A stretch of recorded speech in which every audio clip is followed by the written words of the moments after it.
Did anybody see Saturday Night Live last night? It was okay, but Jim Carrey does Joe Biden, and he does it just perfect. It's amazing, actually. And I recommend anybody seeing it should go see it. And let's see. Ooh, it's the only way to learn. Actually, going nuts.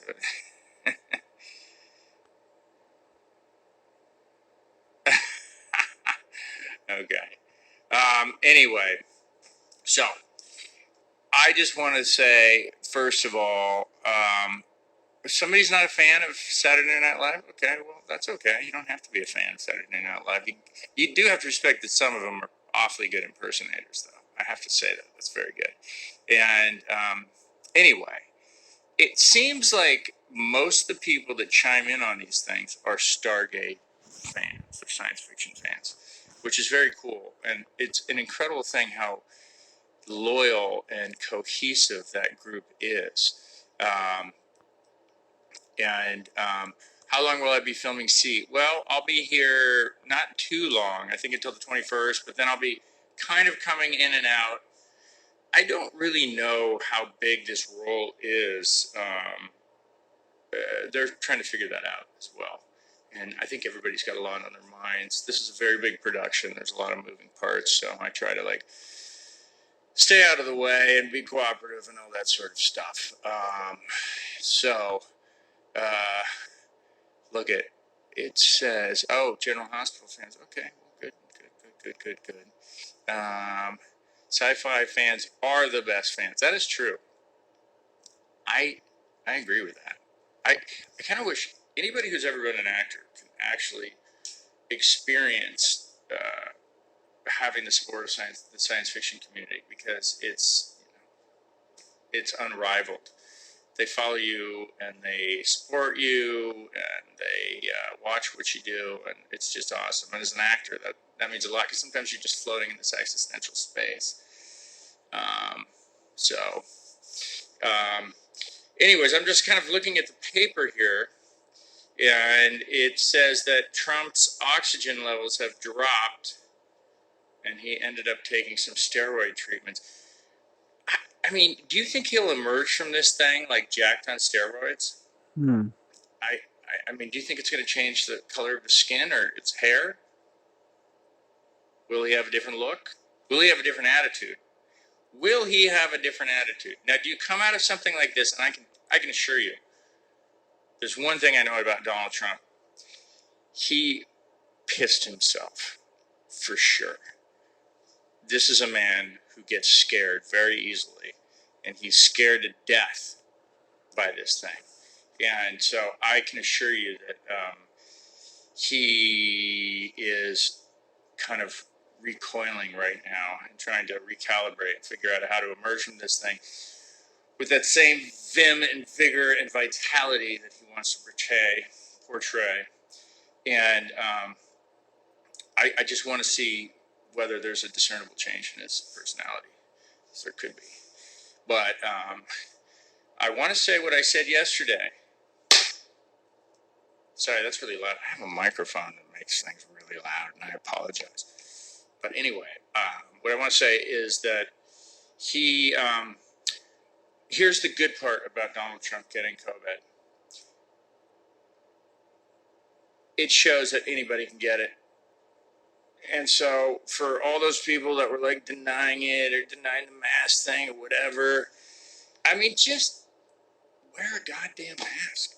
It's not that big of a deal. It's not like a big erosion of your liberties. Give me a break. I mean, nobody's putting you in jail. Nobody's telling you what to do and how to speak. You just put the goddamn mask on. It's just so simple. And maybe we get through this. But what I want to say is there is, from my inside sources in government, and these are people inside the drawers and closets of government, there is a new threat on the horizon. And the new threat on the horizon is, in fact, the ease and the effectiveness, or I should say the disaster of a pandemic spreading this fast and this wide across the world has really perked the ears and minds of deeply destructive individuals.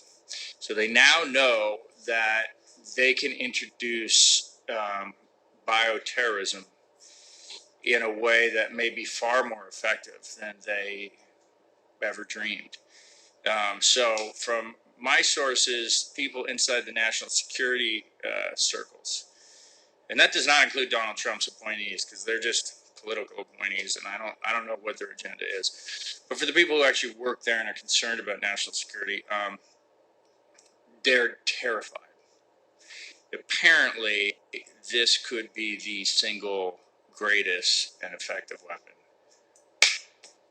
coming at us. Now, on that note, maybe I should say something a little more cheerful because it's Sunday. Oop, I know it's terrifying and scary. Well, I didn't mean to scare you guys because I'm sure we'll get through it. And I'm sure we're going to figure out a way.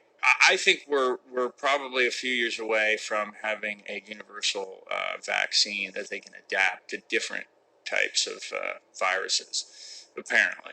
What do I know? But that would be good. And look, these are just threats we have to deal with.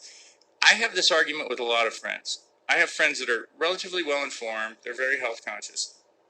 And they are complaining about this in the milk and that in the bread and blah, blah, blah, blah, blah, blah, blah. And that's cool. And they're probably right. But there's never been a healthier, or there's never been a safer time to be a human being. We live longer, we live healthier, and we live safer lives than ever in the history of mankind. Now, you would think that would be something to celebrate, but for some reason we figured out how to scare the crap out of ourselves or be so pessimistic that we don't even realize that, because we are now talking about various things that affect our health and stuff, and I just think that, we gotta figure it out. Did I wake up on the serious side of the bed? Sorry. Let's go back to something less serious. Let's see, I just got a text from Jason asking him if he knew anything about diesel engines so that we can help my son in St. Bart's. And,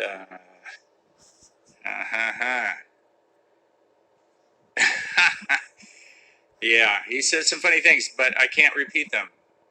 But I will say that he says, you have to be going nuts over there. I have space and I'm losing it. Does that mean he's losing the space or he's losing his mind? I'm gonna find out. Let's find out right now.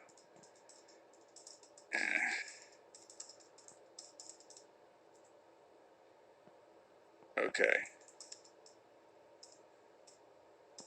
So, anyway, we're going to find that out. Because maybe I move over to Jason's house where they're not going to be having deep intellectual conversations. Do I ever write for TV? I actually do write for TV sometimes, but I haven't done it in a while. And let's figure out electric vehicles. Yeah. Can you imagine? I could see my son calling and say, Dad, I put gas in the Tesla. Okay. Anyway, knowing both of you, I'm trying to answer questions. God, it happens so fast. You almost need somebody to stop and ask these questions. Do I speak Turkish? I do not speak Turkish, and I wish I did, but that strikes me as an incredibly complex language for me to learn. Let's see. What I need to know more about. What books are you reading right now? That is a good question. Let me go get them.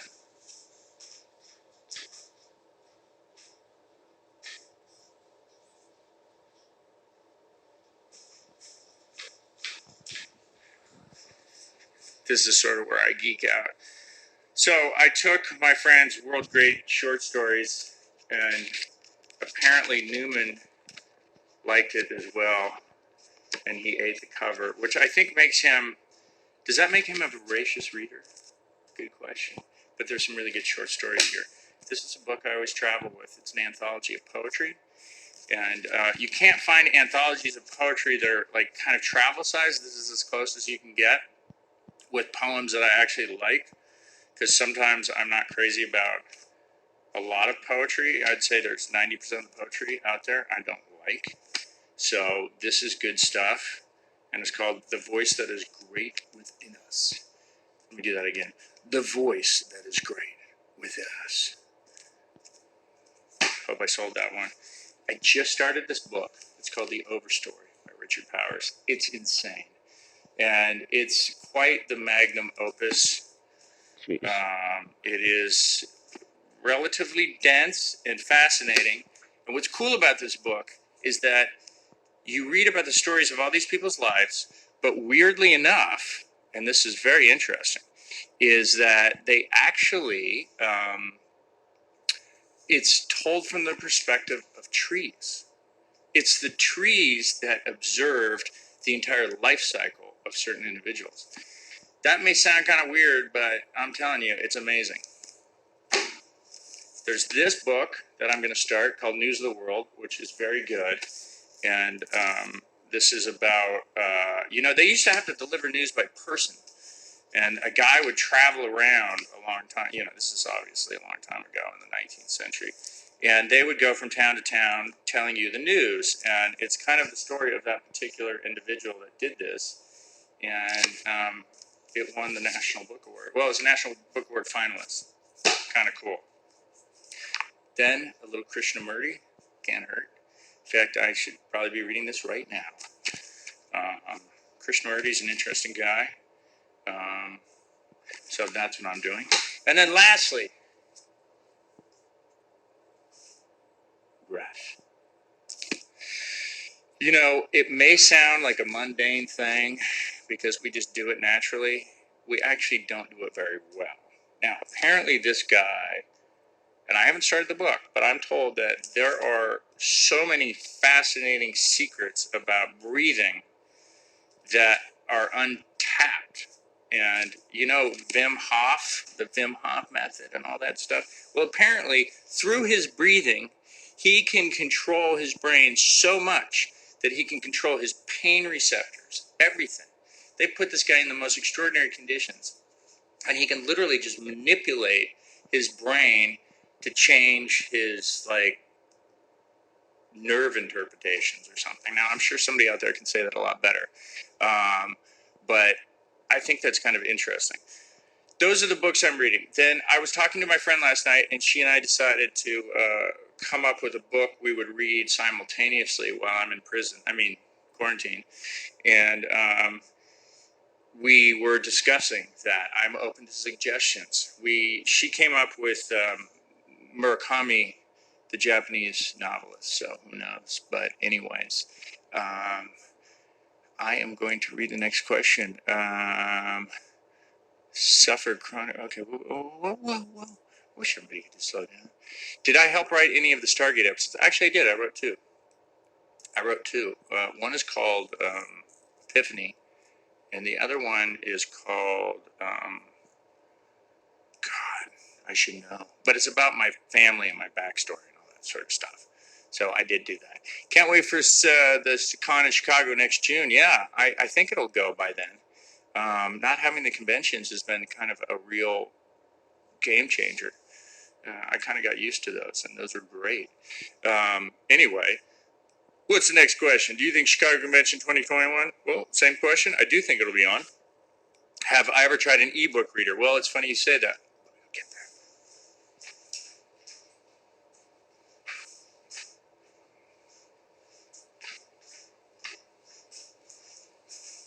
Ancient. This ebook reader is a Nook, and it's ancient. However, there are certain advantages to this.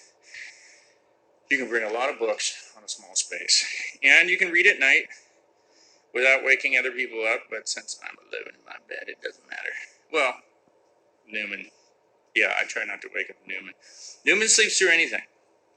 Newman can sleep through anything. And you know what? God bless that dog. And I miss him a lot. Knowing him, he could be at my house right now, live, online with all of us. He's probably going through my clothes, Yeah, he's a very smart dog. Anyway, let's see what's next. Where is the Stargate? Dude, it's my closet. That's where I keep it. Who's looking out for Newman? Well, there's a little shift in that right now, and there's somebody that's supposed to start tomorrow looking for him. So, oh, good. You're from Russia. Fantastic. Look at everybody. Oh my God, they're from all over. What music do you like? Well, it's interesting.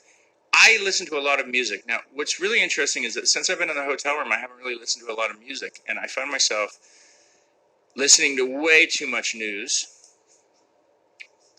and I got to turn that off. But you have to say that the last 72 hours have been relatively suspenseful. So I kind of kept the news on, and that's really like driving me crazy, because this is what I learned about the news. There used to be the news, and you used to listen to the news, and whether you were right or left or red or blue, you basically believed the news. Walter Cronkite, David Brinkley, whatever they would say the news. You may argue over the interpretation of facts, but you never like argued over the veracity of the news that much. So we're in a particular place right now where we don't agree on facts. So it feels like, you're listening to CNN. Obviously, they don't like Trump. Obviously, they don't. Then you listen to Fox News, and not only do they like Trump, I think they're in love with Trump. And I think they're all trying to sleep with Trump, I guess. And they also hate liberals. So it's an interesting dynamic to try to find that one news source that actually is a little detached emotionally from one side or the other. And you know what? I haven't really found it except in print. So I actually have to say, sadly enough, the best single news source for things going on in the United States is a non-American publication called The Economist. Sorry, that's it. Foreign Affairs, Quarterly, The Economist. Then, if you really want to go to the next tier down, New York Times and Wall Street Journal. They used to be on the same tier, like basically mid-left for New York Times, mid-right for Wall Street Journal. But now Wall Street Journal, the editorial page has taken this crazy turn since Murdoch started manipulating this thing. And the op-ed pages of the New York Times, Wall Street Journal, have really gone cuckoo. They've gone, the front page is still good. The reporting on business is still good. The op-ed pages have really gone downhill, and it's sad to see, because it was a really proud newspaper, and they've lost their, I think they've lost their balance. And there you go. And this is what I say to my friends that are big Trump supporters, and I have quite a few. I say this: they dislike liberals, and that's fine, because liberals are ridiculous as much as conservatives are. Because we're all fools. Trust me, we're all fools. However, I think that our dislike of, you don't want to become what you dislike, and it's so easy to become the thing you dislike. So if you dislike something too much, which we call hate, you become what you hate. So part of the key is not hating something, and therefore you won't actually become that thing. Wow. Okay, let's go to the next question. Oh, and Jason texted me back. I said, what do you mean, are you losing your space for me to stay, or are you losing your mind? And he said, his mind. Jason's losing his mind. So am I. Maybe we shouldn't be together. Anyway, let's go to the next set of scintillating questions. Hi from Portugal. Hello, Portugal. You know, I want to go to Portugal and surf Nazar. Nazare, do we say? Or Nazar? Now, I have a friend that surfed Nazar, Ray. I don't know what to say. It's kind of ridiculous. And now this is a tough kid who's a big wave surfer from Half Moon Bay. And he got hammered once. I mean, he got a bunch of great waves, but then he did get hammered once. And this guy is so... some of the guys I know that are the most hardcore are the most understated people. Like when you ask them to describe an event that seems insane, they're like, yeah, It was pretty tough. After the 45th day without food, it was kind of tough. I was hungry. That's the way they talk. They're not prone to hyperbole. So when I asked this guy, and he showed me a video of him getting worked in Portugal on a 80-foot wave, he was like, "Yeah, that was a good pounding." I'm like, "Yeah." He was unconscious basically on the beach with medics on him. Great understatement. I wish we were all a little more understated. Oh, hi from Sweden. How are you, Sweden? Hi, Cornwall, UK. Have I ever been or surfed Cornwall? You know what? I have not surfed England, and I look forward to it. There are many things I need to do. Hi, Norway. How are you? Let's look. Let's see. I fear sharks while surfing? I really actually don't, but that changes from place to place. So if you're surfing J Bay in South Africa, there's a bigger shark problem. San Francisco area, bigger shark problem. Where I am, not too big of a shark problem. Yeah, there are sharks, but you can't think about them because statistically, all you can do, and this is true with everything, all you can do is take comfort in data and statistics. And I love data and statistics. And my feeling is you show me the data and I'll change my mind. If I'm holding an opinion that's not backed up by basic data and you've got better data, I will change my mind. Absolutely. I'm not stuck on my opinions. However, the statistics, for example, people who are scared of flying on an airplane, what are you scared of flying on an airplane for? It's actually safer than driving a car. Certainly safer than flying a car, as I almost said. But fear is a choice. You've got your data, and that goes back to my thing. We are living longer, healthier lives than ever before, and yet we're freaking. We're freaking out. And so I think everyone needs to breathe. Maybe read a little poetry, get an English bulldog, have a beer. Everything will be okay. We know that for a fact. So, let's see. Can I sing and dance? Sure, I can sing and dance. Now, you're going to ask me if I can do that well? Don't ask me. Because I probably can't. The beautiful thing is when you're singing by yourself in a hotel room, and I did, yes. I did bring my guitar, and I can't say that I'm very good at it, but I'm getting better. And I wrote a really bad country song. And a bad country song we know is a good country song because there's no difference. Because it's all about the lyrics. I like my lyrics. My lyrics are good. It's called Cow Patty. I once met a girl who could make your hair curl, and she went by the name of Cow Patty. That's the beginning of the song. Okay, let's see what's next. Hi from Brazil. Do I have a girlfriend? Wow, very personal question. Well, if Newman was, my English bulldog. I'm calling my English bulldog a girlfriend for right now. Anyways. Oh, yes, and I do. I have a couple Johnny Cash songs that I'm working on. Who knows? Maybe I'll get good enough to actually post one. But right now, I think it might bury my career, which could be buried already. Who knows? Wow. From North Caucasus, Night Chick. Wow. It's amazing where everybody's from. I just love. Joe, you are a nightmare. Wow. A nightmare? I hope I'm not a nightmare. Okay, you buy that song. You know what? I think I can write a lot of really good songs for a kid's thing, That's what I'd probably do. What did you order for lunch today? I'm curious. Well, that's really interesting because I haven't ordered lunch yet. Not allowed out of my hotel room, and both restaurants downstairs are closed. So I got to figure this out. Once again, this may all end up with me destroying my hotel room in a fit, in just a classic Hollywood rock and roll fit, which I may do. Anyways, hello from Poland. Hello from Greece. Hey, from Toronto. Hey, well, Paddington 125. You know what the weather's like. It is what it is, right? Did you get tired of Stargate questions? No, not really. I realize everybody likes the show, so I don't have a problem with that. Uber Eats, yes. I'm going to call Uber Eats. Do you guys like Uber Eats? Does it work pretty good? Maybe it does. Hello from France. Hello from London, Ontario. Oh, we know where that is. Do you at least have a decent minibar? I don't have a minibar.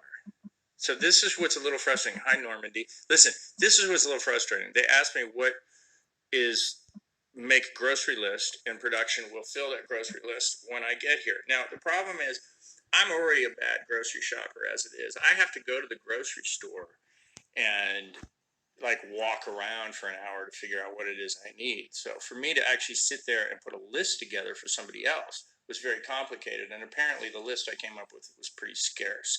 So when I got here, there was very little food. And then I realized after that what I needed. And then I called production and they're closed on the weekend. So it put me in a bit of a conundrum, I should say.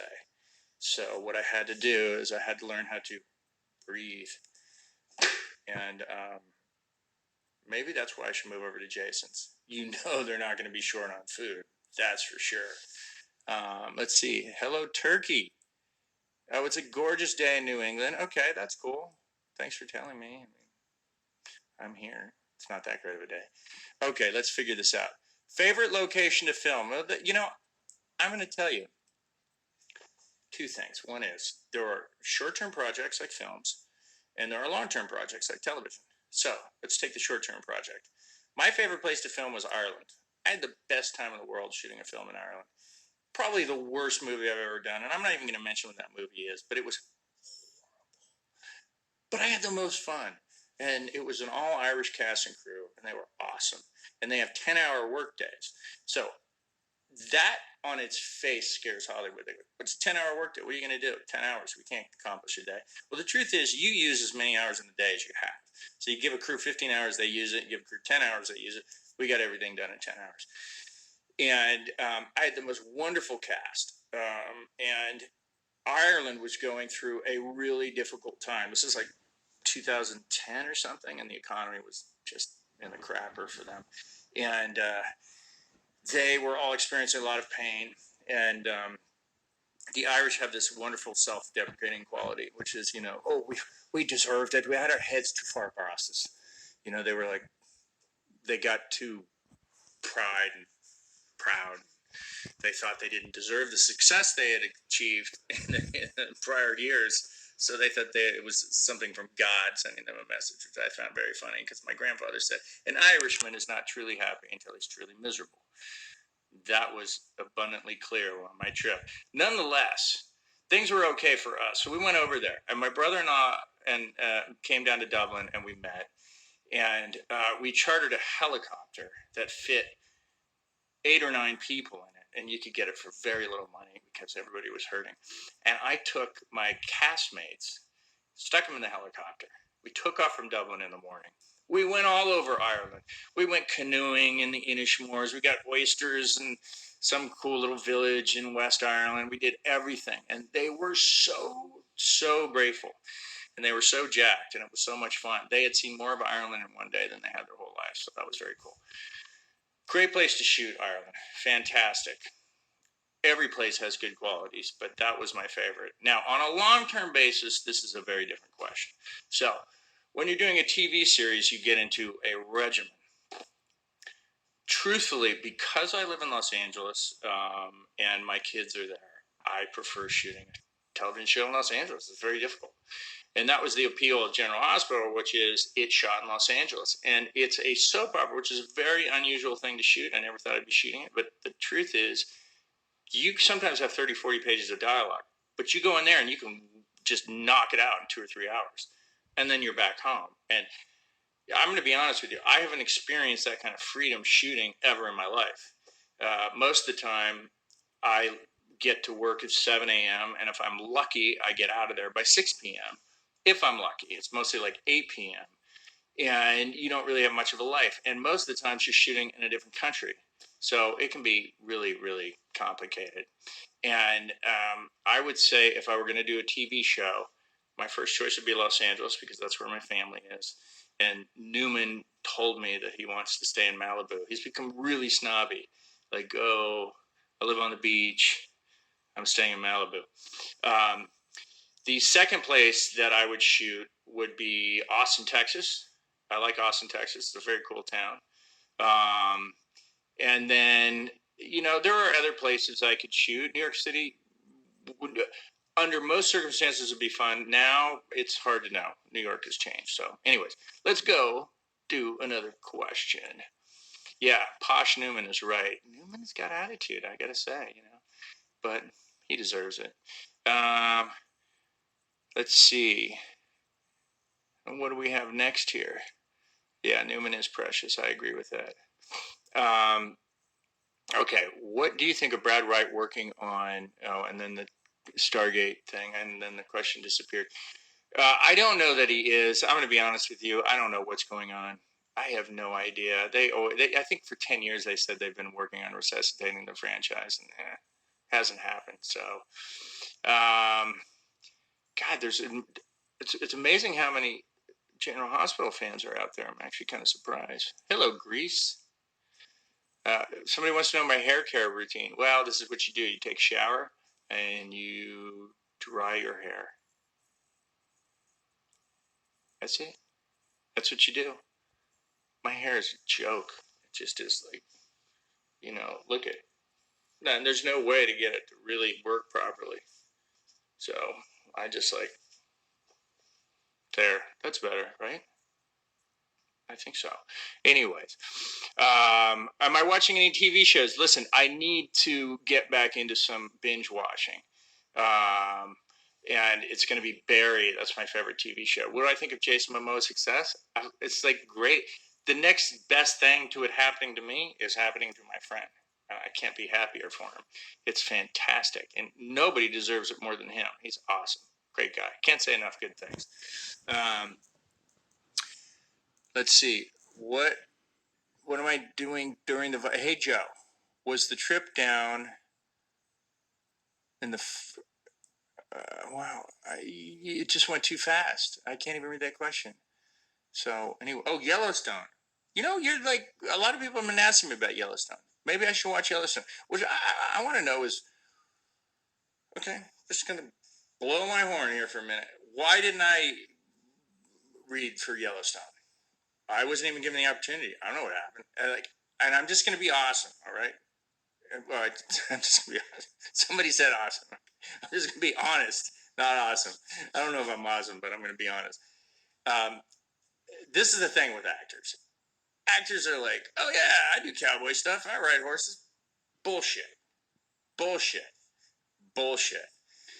Almost no actors know how to ride horses, shoot guns. They've never done anything. I grew up on a ranch. I know what the hell I'm doing.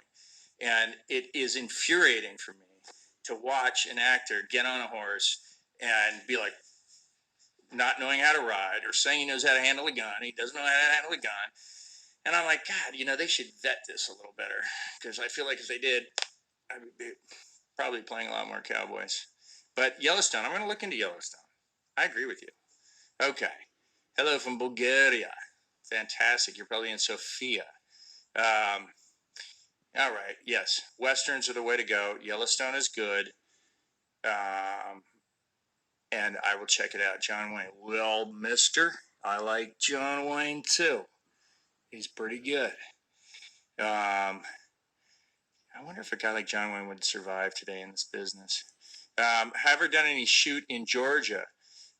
Interestingly enough, everybody I know is shot in Atlanta except for me. And I have two friends down there right now. Frank Grillo, Gerard Butler, who are doing a show together. They're both good friends of mine. And they're down there shooting a thing called Cop Shop.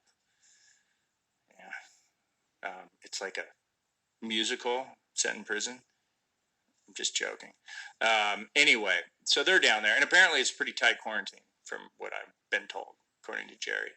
Hello from Normandy. Fantastic. Have I ever been hurt on a motorcycle? Well, of course I've been hurt on a motorcycle. Anybody who spent time on a motorcycle has been hurt on a motorcycle. But I rode a lot of motorcycles as a kid, so I kind of know what I'm doing. But here's the thing. I took my son and 12 of his close friends to a mountain biking park outside of Los Angeles. And I will say that, I thought to myself, okay, my ego is clearly bigger than perhaps my capacity at my age to do certain things.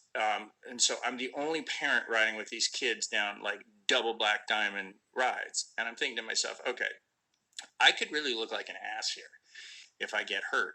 But you want to know the good news? I didn't get hurt. And guess what?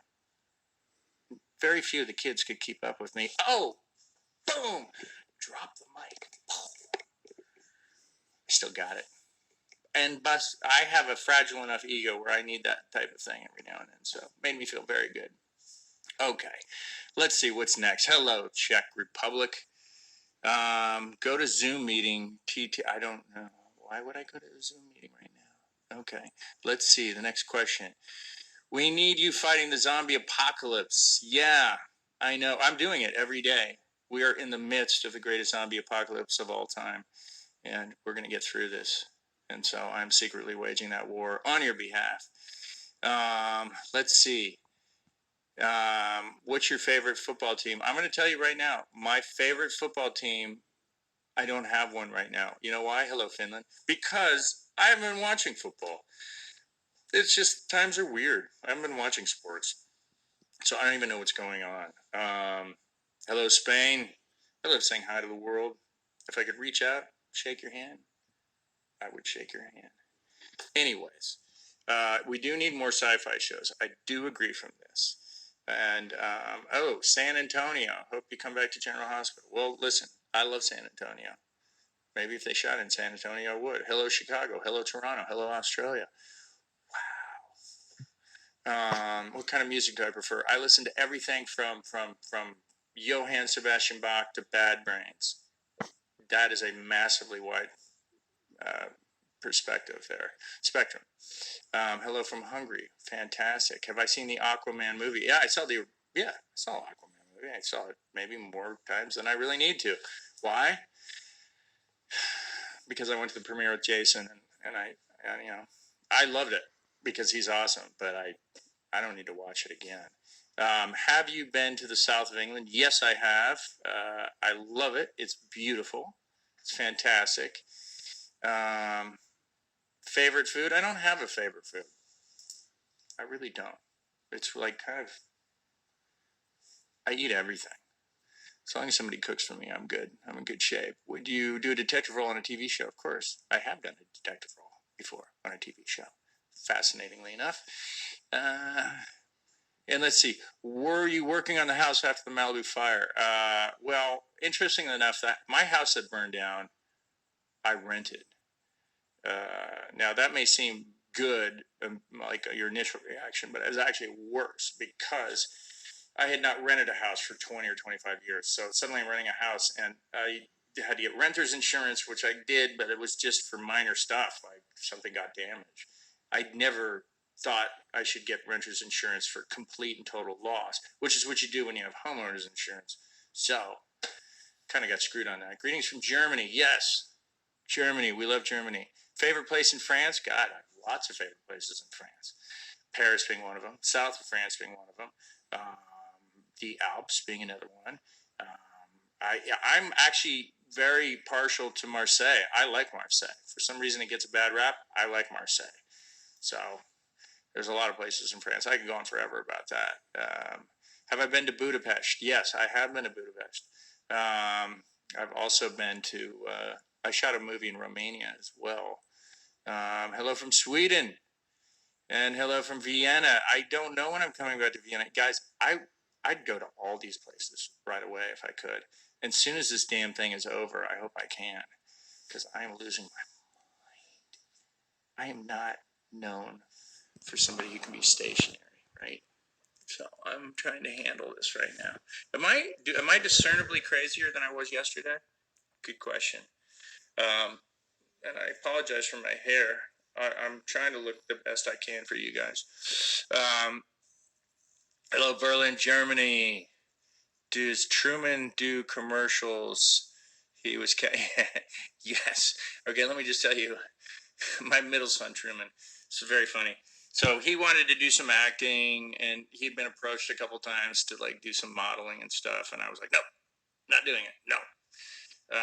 Mostly because I think it's a tough life, and I'm not sure I want him to experience that. But finally, after like a couple of years of him badgering me, I said, "Okay, I will drive you down to the commercial agent, and you can discuss it with them." So we go down there, and they said, "Okay, well, you have no experience, but I'll tell you what.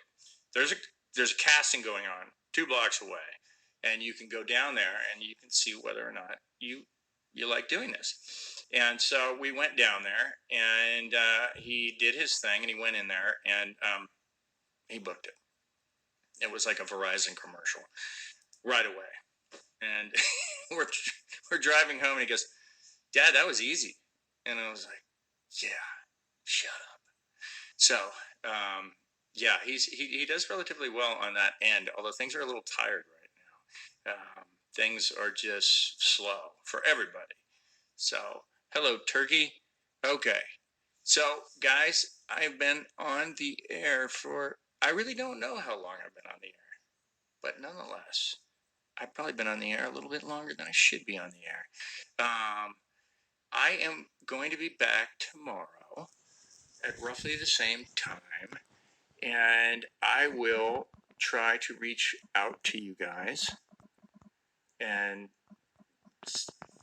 have more pithy comments. And I might start looking a little crazier, like every day, like just like a little more emaciated, a little hungrier, a little more scared.